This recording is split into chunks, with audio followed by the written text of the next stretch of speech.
Horus Lupercal, the War Master of the Imperium, was the brightest star in humanity's galaxy-spanning empire.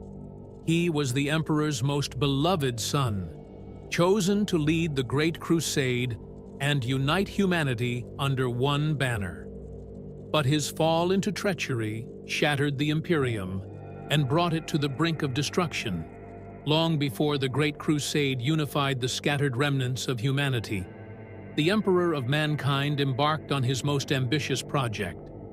He sought to create beings of unparalleled strength, intellect, and leadership, his Primarchs. These 20 sons were not mere men, but godlike beings, infused with the Emperor's genius and designed to embody the virtues necessary to lead humanity's forces across the galaxy. Each Primarch would represent a unique aspect of the Emperor's vision, a living ideal of what humanity could achieve. The process of creating the Primarchs was no ordinary feat. The Emperor, a being of immense psychic power and millennia of accumulated knowledge, used the forbidden sciences of gene crafting, warp manipulation, and bioalchemy. These arts were perilous, pushing the boundaries of what was possible and tempting fate itself. Within his secret laboratories on Terra, the Emperor poured his own essence into the gene seed of the Primarchs. He shaped their minds and bodies, granting them abilities far beyond those of mortal men. The Primarchs were to be his generals, philosophers, and statesmen, each leading one of the 20 Space Marine legions he was crafting in parallel. The Emperor envisioned a golden age, with his sons at the forefront of humanity's expansion into the stars.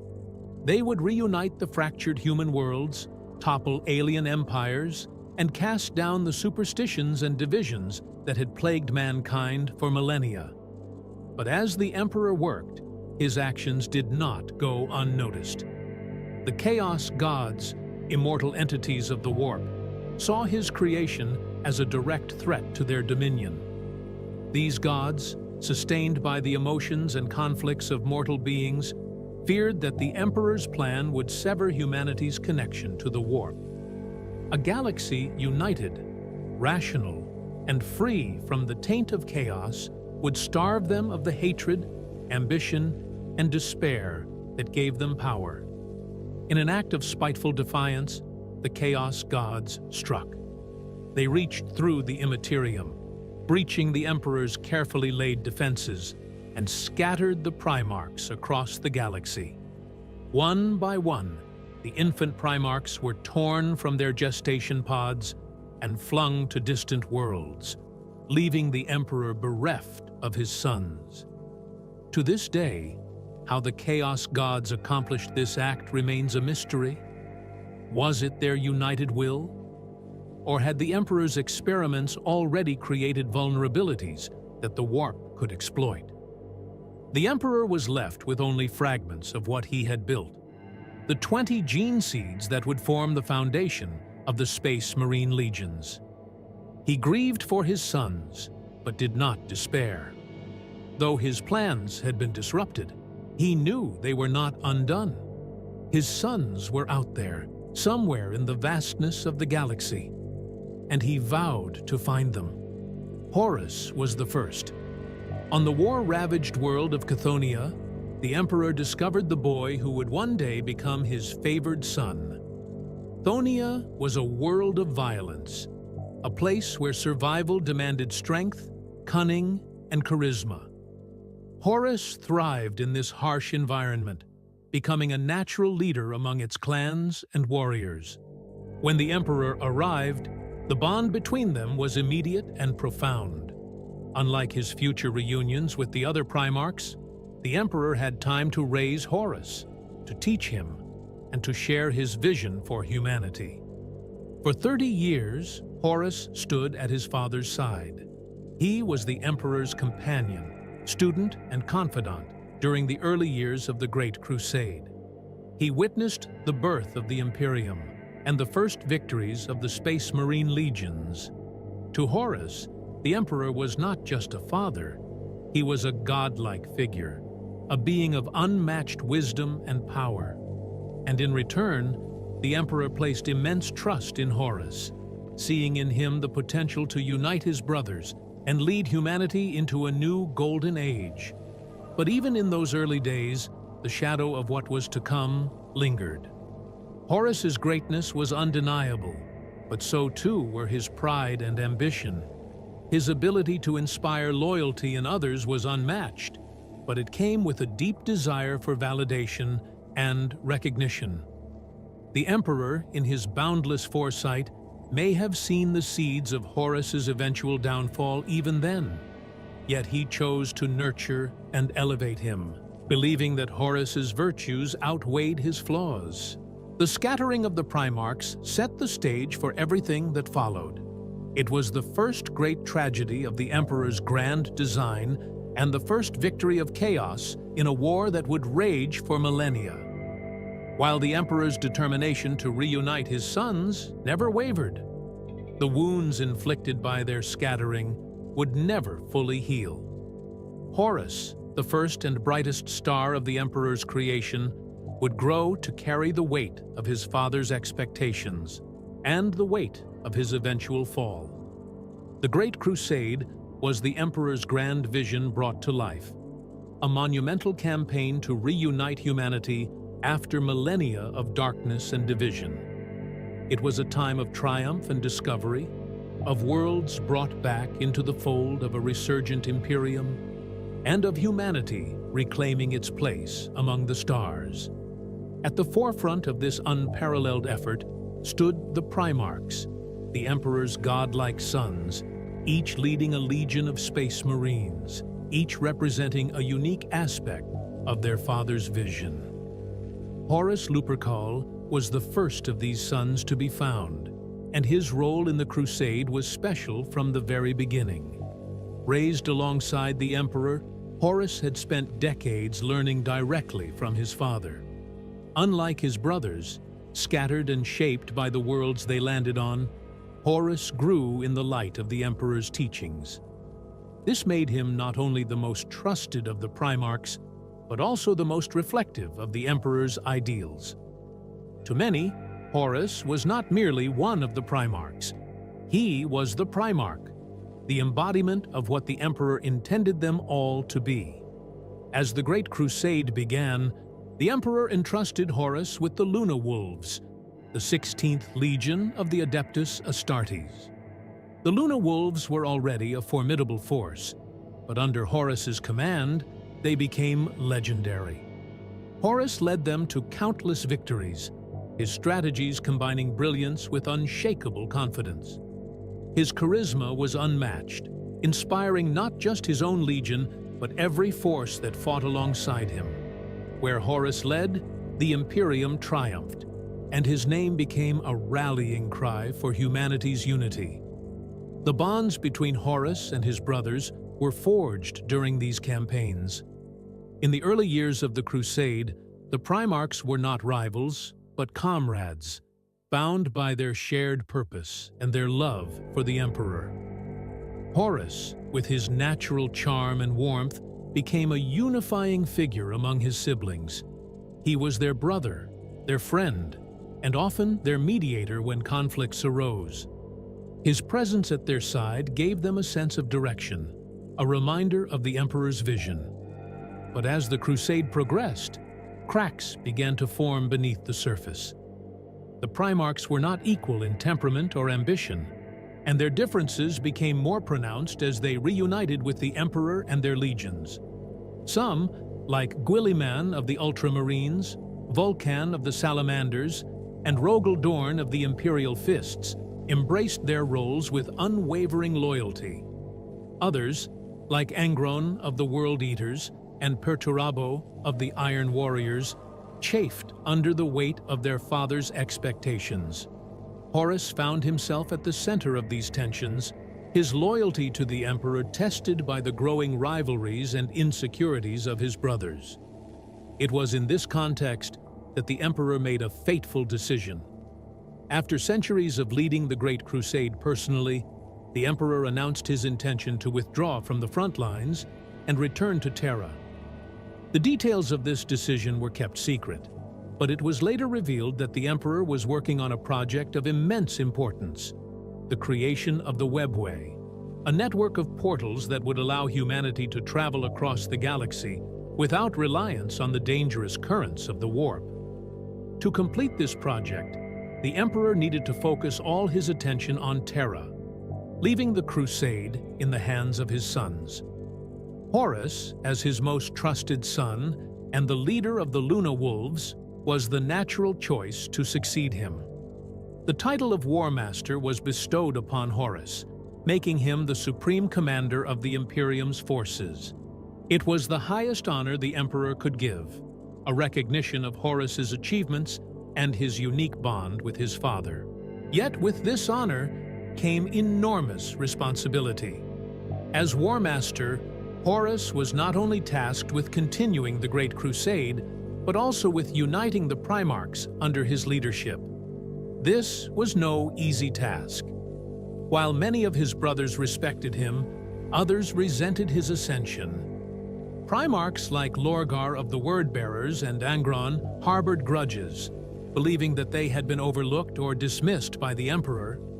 Even those who supported Horus, like Fulgrim of the Emperor's Children, did so with ambitions of their own. The burden of uniting these larger-than-life figures fell squarely on Horus's shoulders, and the strain began to show.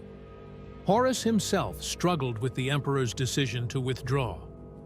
Though he accepted the role of War Master with outward pride, he could not help but feel abandoned. For decades, he had fought at his father's side, basking in the Emperor's guidance and approval. Now, at the moment of his greatest triumph, the Emperor had left him. Worse still, the Emperor had not shared the full scope of his plans, leaving Horus and his brothers to speculate. This secrecy sowed the first seeds of doubt in Horus's mind. Was the Emperor withdrawing because he no longer trusted his sons? Was the Webway project more important than the crusade itself? And why had the Emperor kept these details from even his most loyal son? The growing pressures of leadership were exacerbated by the dynamics of the crusade itself. As the Imperium expanded, the legions encountered not only alien foes, but also human civilizations that had thrived independently of Terra. Some of these cultures resisted integration, clinging to their autonomy and traditions. Horus, ever pragmatic, understood the need for compromise in these situations. Yet the Emperor's decree was absolute: compliance or destruction. These conflicts weighed heavily on Horus, forcing him to reconcile his father's ideals with the brutal realities of conquest. In these moments, Horus's humanity shone through.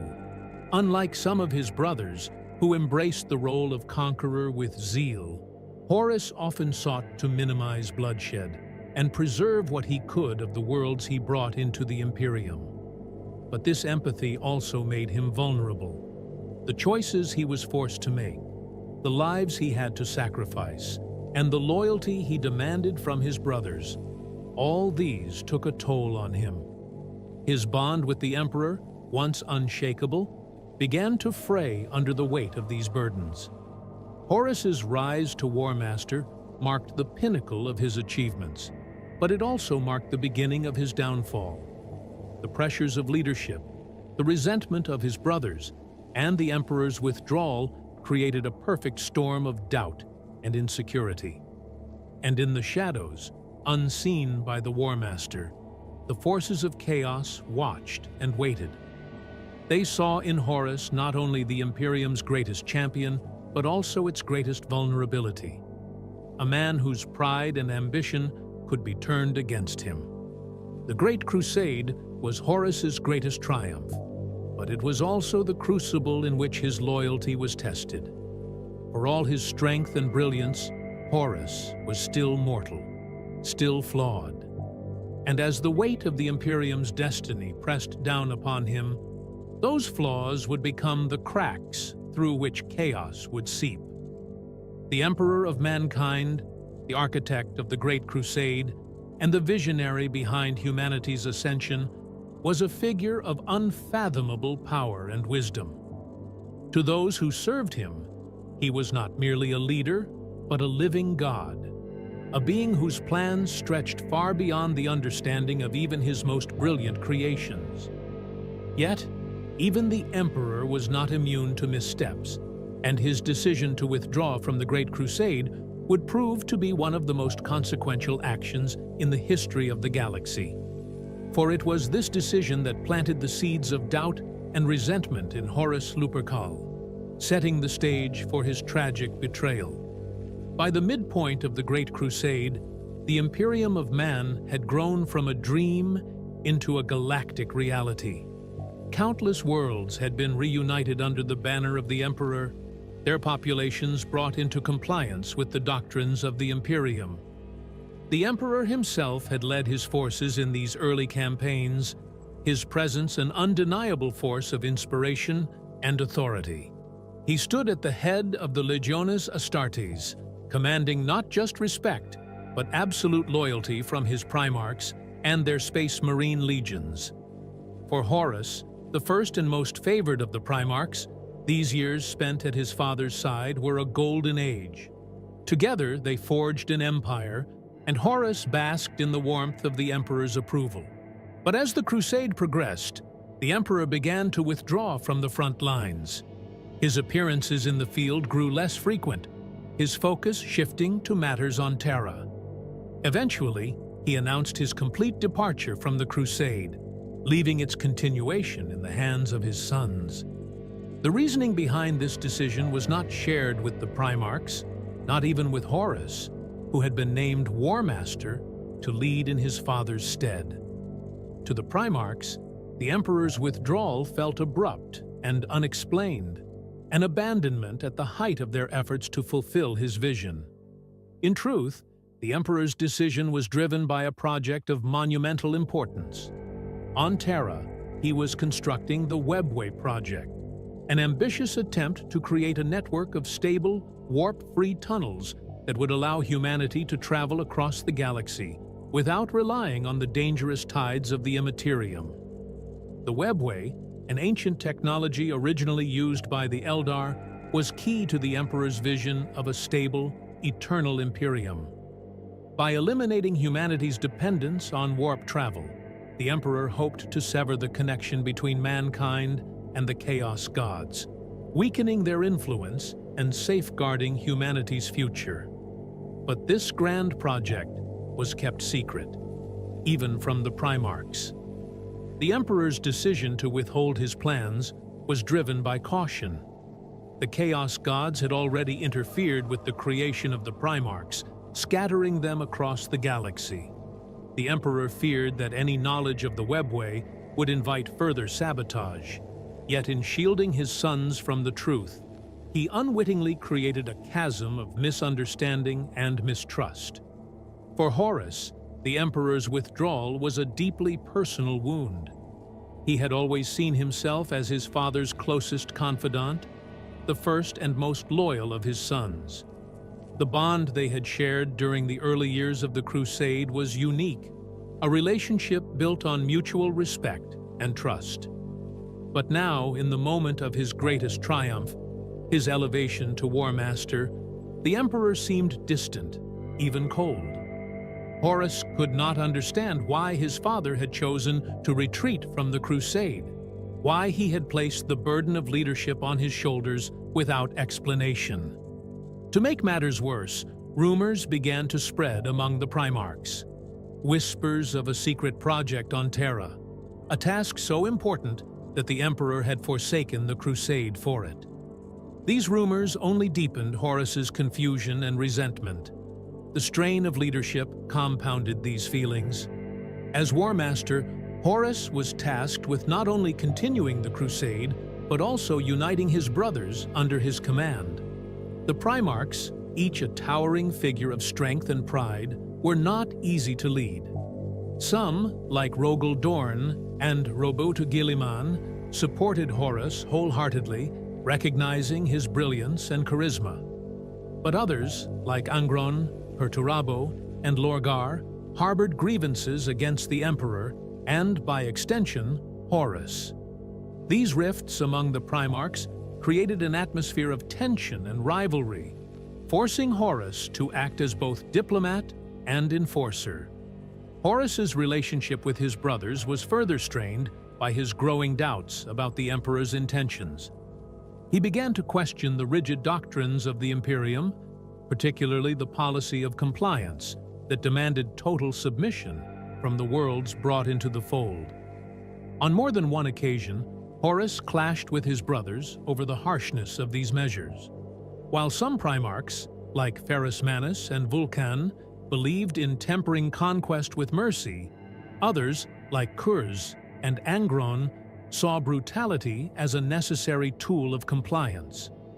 Horus found himself caught between these extremes, trying to balance the Emperor's vision with the realities of war. Yet, despite these challenges, Horus remained loyal to the Emperor, at least outwardly. He continued to lead the crusade with unmatched skill, securing victory after victory for the Imperium. But the cracks in his faith were growing, fed by the weight of his responsibilities and the unanswered questions about his father's withdrawal. These doubts, combined with his pride and ambition, made him vulnerable to the forces of chaos. And in the shadows, the Chaos Gods waited, watching the War Master with patient malice. They saw in him the perfect instrument for their plans, a son who felt abandoned, a leader burdened by the weight of an empire, and a warrior whose pride could be turned against him. The Emperor's withdrawal was not the direct cause of Horus's fall, but it was the catalyst. It created the conditions under which resentment and doubt could take root. It left Horus isolated at the moment when he needed his father's guidance the most, and it set the stage for the events that would follow, as the War Master's pride and uncertainty were twisted into rebellion.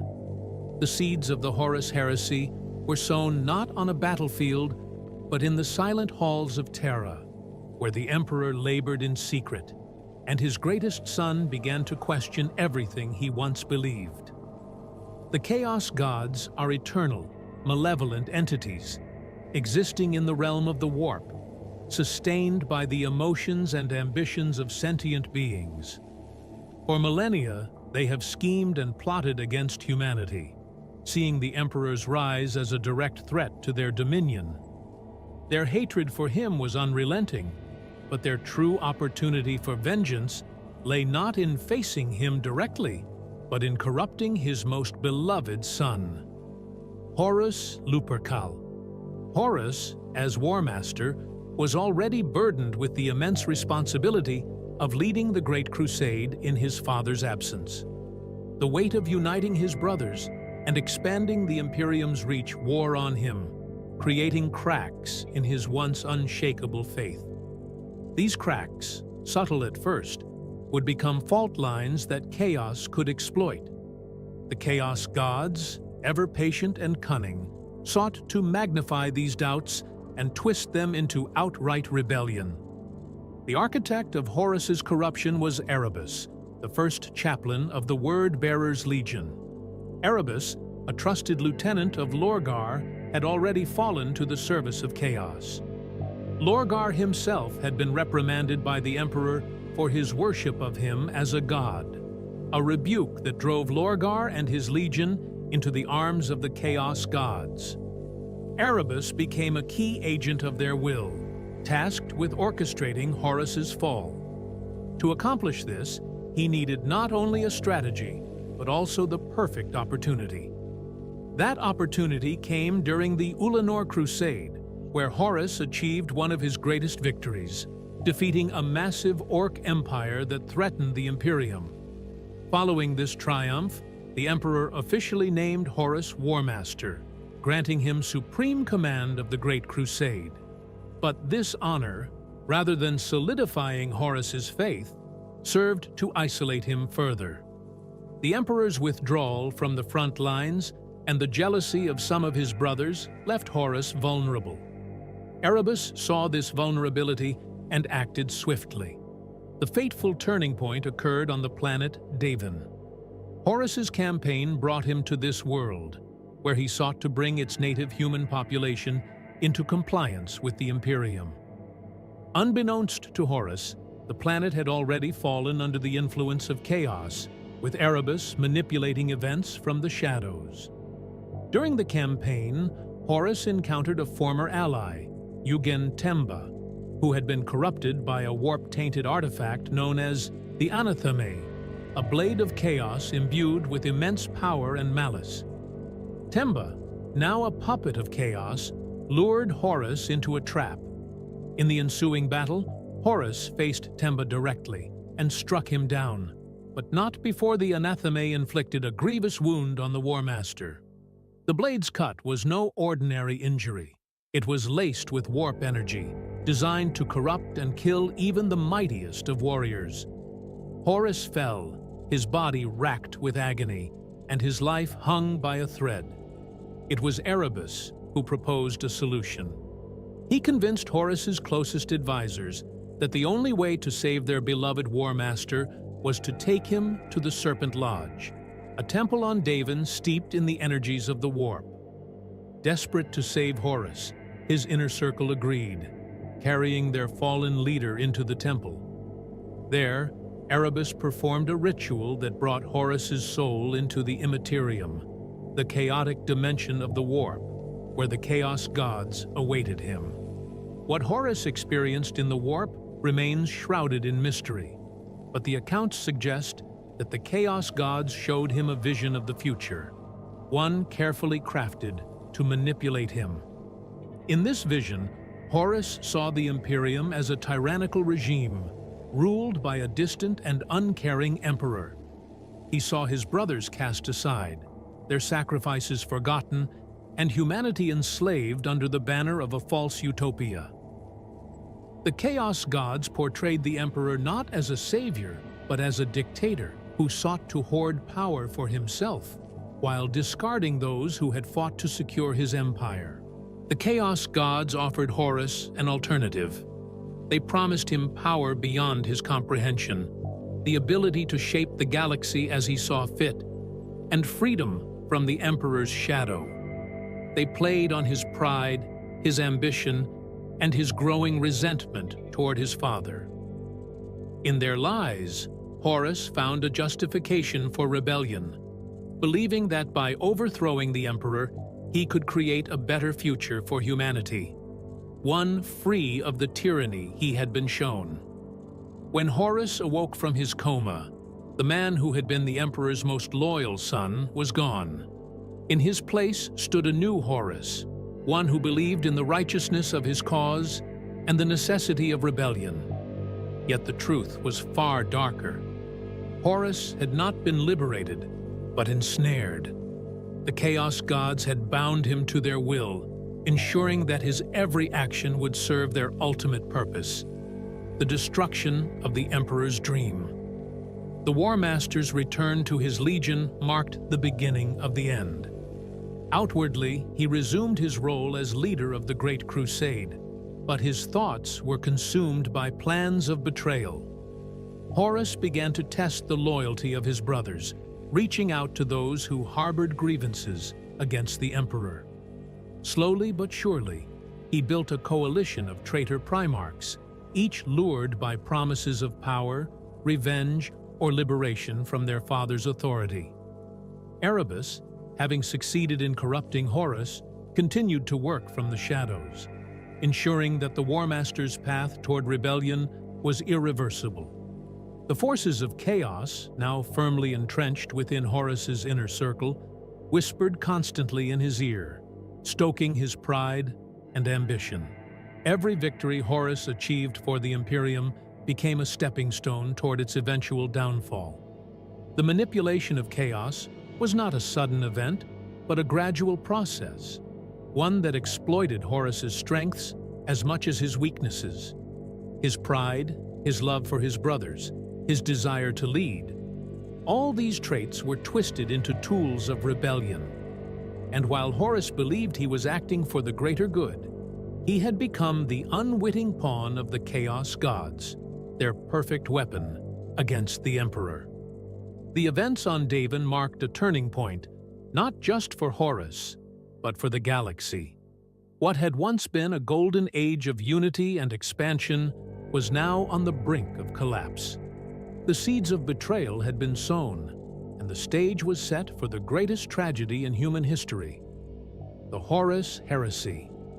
When Horus returned to his legion after the events on Davin, he carried with him a newfound sense of purpose, or so he believed. What truly fueled him, however, was the insidious influence of the Chaos Gods. The War Master, once the Emperor's most devoted son, now saw himself as the only figure capable of shaping humanity's future. The seeds of rebellion had taken root, and Horus began to set his plans into motion. But rebellion on this scale required allies, and so Horus turned his gaze toward his brothers, the other Primarchs. The Primarchs, brilliant and unique as they were, had always been divided by their differences in temperament, ideology, and relationship with the Emperor. For years, these differences had simmered beneath the surface, kept in check by the unifying presence of their father. But now, with the Emperor focused on Terra and the Great Crusade under Horus's command, these divisions began to widen. Horus, ever charismatic and perceptive, understood his brothers better than most. He knew their strengths, their weaknesses, and their grievances. With his newfound ambition, he began to exploit these divisions, appealing to those who felt slighted by the Emperor or disillusioned with the Crusade. His arguments were carefully tailored to each brother, designed to stoke their resentment and draw them to his side. Among the first to fall into Horus's orbit was Fulgrim, Primarch of the Emperor's children. Fulgrim, a perfectionist to his core, had long sought the Emperor's approval, striving to embody his father's ideals. Yet this unrelenting pursuit of perfection had left him vulnerable to pride and vanity. Horus played on these traits, convincing Fulgrim that the Emperor no longer valued him and that only Horus could offer him the freedom to achieve his true potential. The whispers of Slaanesh, the chaos god of excess, further corrupted Fulgrim, turning his quest for perfection into a path of self-destruction. Next came Angron, the blood-soaked Primarch of the World Eaters. Angron's relationship with the Emperor had always been fraught. Resentful of his father's intervention during his youth, and tormented by the butcher's nails implanted in his brain, Angron was a figure of unrelenting rage and anguish. Horus did not need to manipulate Angron with subtlety. He simply promised the freedom to unleash his fury without restraint. Chaos, in turn, amplified Angron's bloodlust, binding him to Khorne, the chaos god of war and violence. Mortarion of the Death Guard was another Primarch who joined Horus, though his path to treachery was more complex. Mortarion had always been a stoic and pragmatic figure, but he harbored deep resentment toward the Emperor for interfering in his early life on Barbarous. Horus capitalized on this bitterness, presenting himself as an alternative to the Emperor's perceived authoritarianism. Mortarion's fall was sealed when Nurgle, the chaos god of decay, offered him the power to protect his legion from a warp-born plague, a promise that came at the cost of his soul. Others, like Lorgar of the Word-Bearers and Perturabo of the Iron Warriors, were already primed for rebellion. Lorgar's worship of the Emperor as a divine being had been harshly rebuked, leaving him humiliated and disillusioned. In chaos, he found gods who welcomed his devotion. Perturabo, burdened by the thankless task of siege warfare and the constant comparisons to Rogel Dorn, saw Horus as a chance to escape the Emperor's indifference and claim the recognition he craved. But not all of Horus's brothers could be swayed. Primarchs like Rogel Dorn, Robout Gilliman, and Sanguinius remained steadfastly loyal to the Emperor, their faith in their father unshaken. This loyalty presented a significant obstacle to Horus's plans, for these Primarchs commanded vast legions and wielded immense influence within the Imperium. Horus understood that a direct confrontation with them would be disastrous. He needed time to consolidate his power and weaken the forces of the Loyalists before revealing his rebellion. To this end, Horus began sowing chaos within the Imperium itself. Using his newfound authority as War Master, he orchestrated missions and deployments designed to isolate Loyalist forces and strengthen his position. He spread rumors and misinformation, creating mistrust among the Primarchs and their legions. In some cases, he deliberately engineered conflicts, ensuring that Loyalist forces were stretched thin or placed in vulnerable positions. One of the most insidious examples of Horus's strategy was the massacre at Istvan III. Horus ordered the deployment of both Loyalist and traitor elements of his forces to the planet, under the pretense of quelling a rebellion. Once the Loyalist forces had landed, Horus unleashed a devastating virus bombing, killing thousands of his own troops in an instant. Those who survived were hunted down by the traitor legions. This act of betrayal served as a brutal warning to the remaining Loyalists. Horus would stop at nothing to achieve his goals. As Horus's ambitions grew, so too did his dependence on the powers of chaos. The warp, once a tool to be avoided or controlled, became a source of strength for the War Master and his allies. Demons whispered promises of victory, offering power and insight in exchange for allegiance. Horus, once a man of unshakable will, began to embrace these gifts, believing he could control chaos without succumbing to it. Yet even as he rallied his forces and tightened his grip on the Imperium, the truth was clear. Horus was no longer his own master. He was a pawn in a far greater game, manipulated by the Chaos Gods for their own ends. The divide among the Primarchs was now absolute. What had once been a brotherhood, forged in the fires of the Great Crusade, was irrevocably shattered. Horus's rebellion had begun not with a declaration of war, but with whispers, lies, and the slow corruption of loyalty. The stage was set for the greatest conflict in human history, and the galaxy would never be the same. As Horus solidified his plans for rebellion, his influence spread not just among his brothers, but also throughout their legions. The Space Marine legions, once the unbreakable backbone of the Emperor's Great Crusade, began to fracture under the weight of Horus's corruption. The Luna Wolves, now renamed the Sons of Horus, stood at the center of this transformation, serving as the War Master's most loyal followers. Around them gathered the traitor legions, each succumbing to the lure of chaos in ways that reflected the flaws and struggles of their primarchs. The corruption of the legions was not a sudden or uniform process. It was a gradual erosion of their purpose, their ideals, and their loyalty to the Emperor.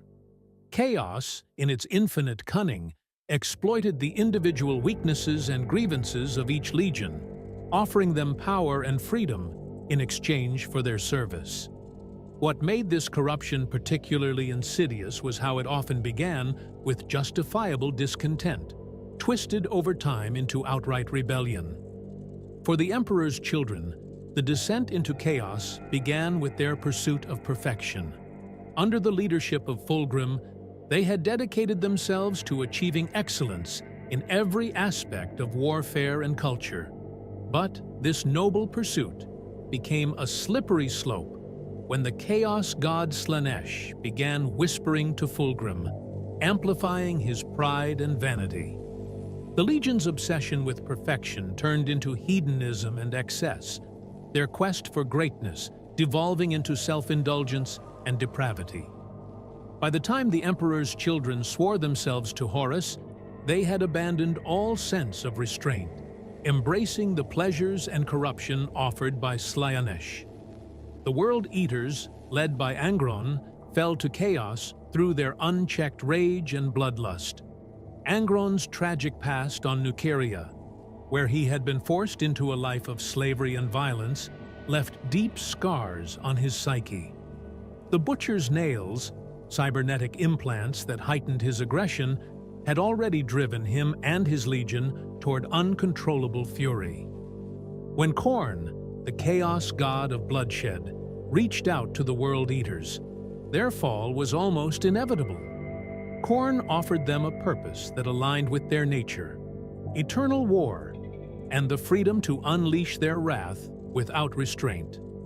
By the time they joined Horus, the World Eaters were no longer soldiers but berserkers, their battle cries echoing the will of the Blood God. The Death Guard, under Mortarion, succumbed to chaos through despair and desperation. Mortarion, who had always viewed himself as a protector of the weak, resented the Emperor for interfering in his early life on Barbarous. This resentment, combined with the Legion's grueling campaigns in hostile environments, made them susceptible to the influence of Nurgle, the chaos god of decay. Nurgle offered Mortarion the power to shield his legion from suffering, but at a terrible cost. The Death Guard became harbingers of plague and corruption, their bodies twisted into vessels of disease.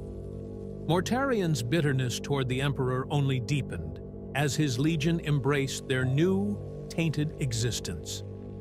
Lorgar and the Word-Bearers were among the first to fall to chaos, driven by their devotion to worship. Lorgar's reverence for the Emperor as a god had been shattered when the Emperor harshly rebuked him for spreading religious worship in the Imperium. Humiliated and seeking purpose, Lorgar turned to the Chaos Gods, who welcomed his devotion with open arms. The Word-Bearers transformed into zealous servants of chaos, spreading the dark faith they had once sought to dedicate to the Emperor. For them, the rebellion was not just a war, it was a crusade to unseat the Emperor and enthrone chaos as the true power in the galaxy. Perturabo's Iron Warriors fell through bitterness and envy. Tasked with the thankless duty of siege warfare, they had long felt unappreciated by the Imperium, particularly in comparison to Rogel Dorn's imperial fists. Perturabo's resentment toward Dorn and the Emperor made him a prime candidate for Horus's rebellion. Chaos offered him and his legion the recognition and power they craved, turning the Iron Warriors into relentless engines of destruction, their cold logic warped into sadistic cruelty. The Night Lords, led by Conrad Kurza, descended into chaos through fear and despair. Kurz, plagued by visions of the Imperium's downfall and his own death at the hands of his father, had always walked a fine line between justice and cruelty. As the rebellion unfolded, the Night Lords abandoned all pretense of justice, becoming instruments of terror. Chaos magnified their savagery, feeding on their belief that the Imperium was doomed to collapse under its own weight. The Alpha Legion, under Alpharius and Omegon, took a different path to rebellion. Their motives remain shrouded in mystery, but their allegiance to Horus seemed driven more by pragmatism than corruption. The Alpha Legion's obsession with strategy and subterfuge led them to believe that aligning with Horus would serve a greater purpose, though whether they acted in the service of chaos or some other agenda remains a subject of debate. As the traitor legions fell deeper under Horus's sway, their transformations became physical as well as ideological. The gifts of the Chaos Gods manifested in horrific ways: mutations, demonic enhancements, and other warp-born alterations. These changes, though granting immense power, marked the legions as irrevocably tainted. No longer bound by the constraints of humanity, the traitor legions became instruments of chaos, their loyalty to Horus tied to their shared hatred of the Emperor. Within these legions, not all Space Marines accepted the corruption willingly. Many remained loyal to the Emperor, horrified by the changes taking place within their ranks. For these loyalists, the rebellion became a death sentence. On worlds like Istvan III, Horus orchestrated purges to eliminate dissent, ordering the execution of any who refused to swear allegiance to him. These betrayals, brutal and absolute, served as a warning to those who dared to oppose the War Master's will. The corruption of the traitor legions was not simply a matter of power or ambition. It was a deliberate and calculated effort by Chaos to reshape the Imperium's greatest warriors into its most devastating tools. The legions that had once stood as paragons of the Emperor's ideals now served as a reflection of humanity's darkest flaws: pride, rage, despair, and betrayal. By the time Horus revealed his rebellion, the traitor legions were no longer recognizable as the forces that had once fought for the Imperium.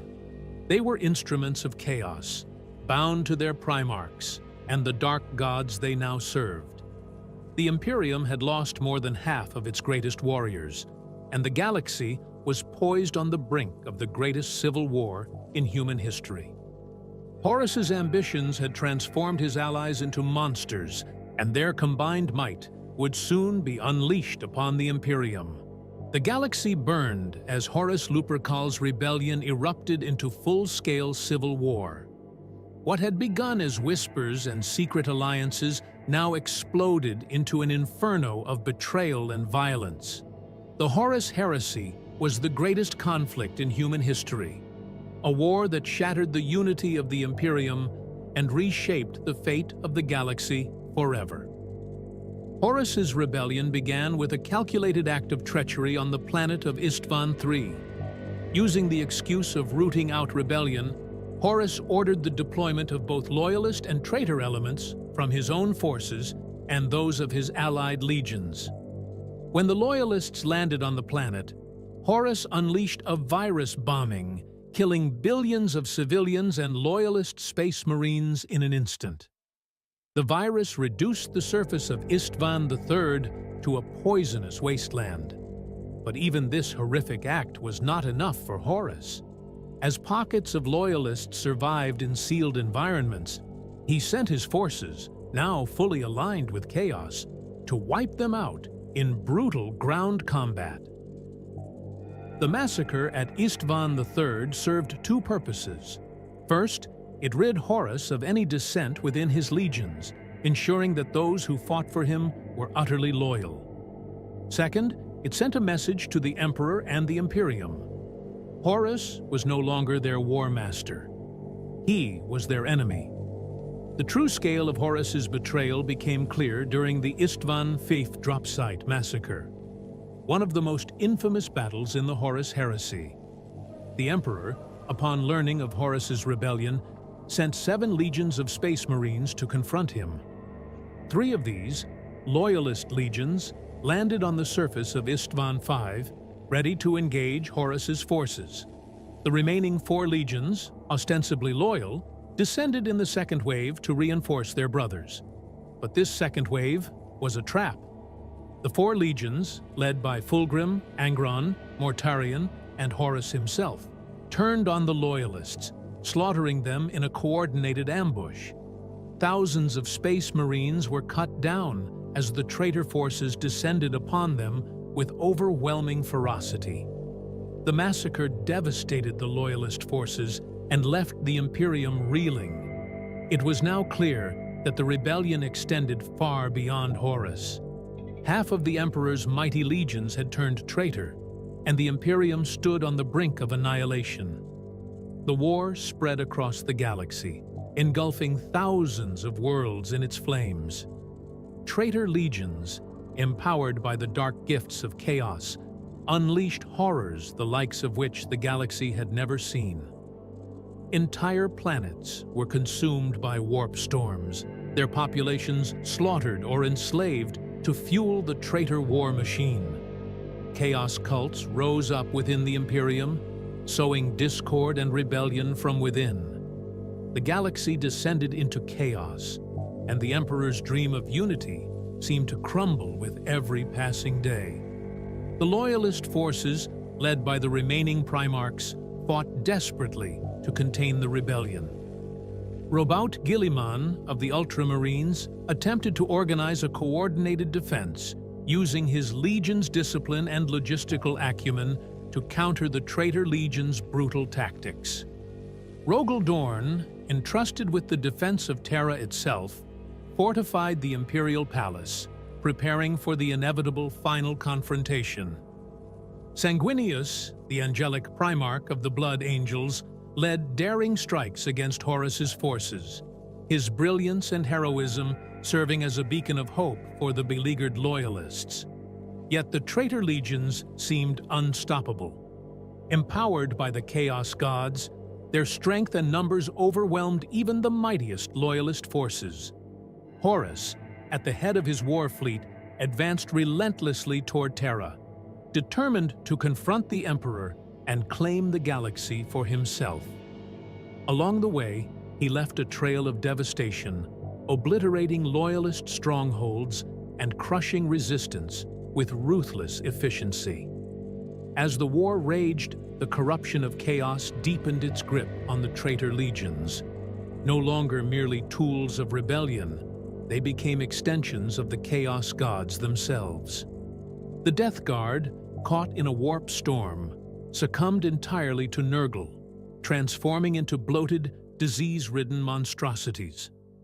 The Emperor's children, driven by their devotion to Slaanesh, abandoned all restraint, reveling in excess and depravity. The World Eaters, under Angron, became berserkers, their minds consumed by Khorne's bloodlust. Even Horus himself began to change. The War Master, once the Emperor's proud son, became a figure of terror, his soul consumed by the power of the Chaos Gods. The final act of the Heresy came with the Siege of Terra, the climactic battle that would decide the fate of the Imperium. Horus's forces descended upon the Sol system, overwhelming its outer defenses and encircling Terra. The skies above the Imperial Palace burned as traitor fleets bombarded the planet, while waves of chaos-corrupted warriors launched a ground assault on the palace's fortifications. Rogel Dorn, Sanguinius, and their loyalist forces fought valiantly to hold the line, but they were hopelessly outnumbered. Inside the palace, the Emperor made a fateful decision. Realizing that the war could not be won through attrition, he led a desperate strike directly at Horus's flagship, the Vengeful Spirit. Accompanied by a small force, including Sanguinius and Rogel Dorn, the Emperor teleported aboard the vessel to confront his wayward son. The final confrontation between the Emperor and Horus is the stuff of legend. Sanguinius, the noble and angelic Primarch, was the first to reach Horus. The two fought fiercely, but Sanguinius, weakened from the long battle, was no match for the chaos-empowered War Master. Horus struck him down, killing one of the Imperium's greatest heroes. The Emperor then faced Horus in single combat, a battle of unimaginable scale and intensity. Horus, now a vessel of pure chaos, unleashed his full power against the Emperor. The fight was brutal, with the Emperor suffering grievous wounds. Yet in the end, the Emperor struck a final decisive blow, destroying Horus utterly. In that moment, the Chaos Gods abandoned their champion, realizing he had failed them. Horus's soul was annihilated, ensuring he could never be resurrected or corrupted again. The cost of victory was immense. The Emperor, mortally wounded, was carried back to the palace by Rogel Dorn. His shattered body was entombed in the Golden Throne, a life support mechanism that would keep him alive in a state of perpetual agony. Though the Loyalists had triumphed, the Imperium was forever scarred. The dream of a united, enlightened humanity had died with Horus, replaced by a grim, stagnant empire locked in endless war. The Horus Heresy ended, but its legacy endures. The galaxy remains divided, the traitor legions entrenched in the Eye of Terror, waging an eternal war against the Imperium. The Emperor, silent and immobile, watches over humanity from his throne, a godlike figure whose vision has been reduced to ashes. and the echoes of Horus's betrayal continue to shape the grim darkness of the far future.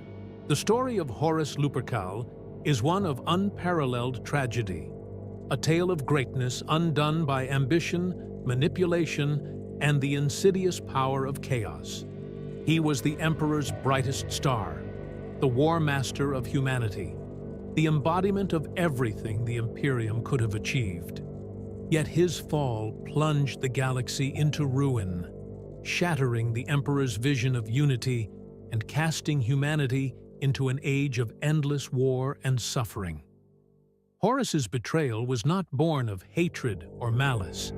At its heart, it was the story of a beloved son who doubted his father, a leader who felt abandoned and burdened by the weight of responsibility. But doubt, once planted, grew into resentment. Resentment opened the door to chaos, and chaos exploited every flaw, twisting Horus's virtues into weapons against him and the Imperium he was sworn to protect. The Horus Heresy left scars that have never healed. The traitor legions, once the Imperium's greatest defenders, became its most relentless enemies. The Emperor, humanity's guiding light, was reduced to a broken shell, trapped on the Golden Throne, unable to lead the Imperium he sacrificed so much to build. And the Imperium itself became a shadow of what it was meant to be, a dystopian regime defined by stagnation, fear, and unending conflict. Yet, the tragedy of Horus serves as a grim reminder of the dangers that lie within humanity itself. Ambition unchecked by wisdom, power corrupted by pride, and the eternal lure of chaos. It is a story of hubris and betrayal, of loyalty and loss, and of the enduring struggle to rise above the darkness that threatens to consume us all. Even now, 10,000 years after the heresy, the echoes of Horus's rebellion still shape the galaxy. The Imperium stands, bloodied but unbroken, locked in a desperate fight for survival. The traitor legions continue their long war, waging an eternal battle against the Emperor's dream. And the Emperor himself, silent and unmoving, remains a symbol of hope, sacrifice, and the cost of defiance against chaos. Horus's legacy is a galaxy in flames, a universe defined by the grim darkness of endless war. But it is also a cautionary tale, a reminder that even in the darkest times, humanity's greatest enemy is often itself. And so, the name of Horus Lupercal, once spoken with reverence, is now remembered as a curse, a symbol of what was lost and what might have been.